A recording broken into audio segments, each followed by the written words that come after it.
Cet homme avait la peau la plus dure du monde. Les balles perdaient toute leur force en le frappant. Et il pouvait même écraser une grenade à main nue. Mais un soir, il est entré dans un restaurant chinois où des voyous réclamaient de l'argent de protection au couple chinois qui tenait l'endroit. Je n'aime pas ton ton. Comment. Il a conseillé aux voyous de partir. Le chef des voyous est immédiatement entré dans une rage folle et a menacé l'homme de partir. Mais, Je vais te descendre. la seconde d'après, un voyou a balancé une batte de baseball sur lui. Un homme costaud a vu ça et a frappé l'homme, mais sa main s'est brisée sur le coup. L'homme l'a ensuite jeté comme un vulgaire déchet. Un autre voyou a aussitôt dégainé une arme. Contre toute attente, l'homme n'était pas seulement indemne, il a même attrapé la balle au vol.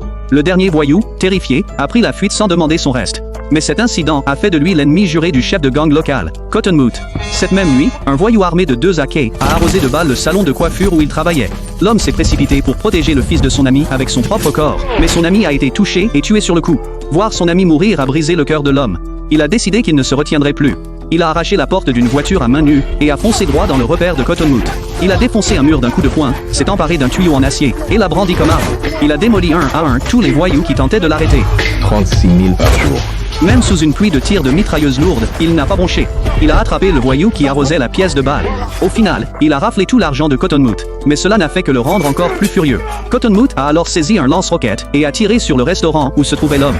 En un instant, le restaurant a été englouti par les flammes et réduit en ruine. Mais soudain, une main est apparue au milieu des décombres. L'homme était encore en vie. Sa vengeance ne faisait que commencer.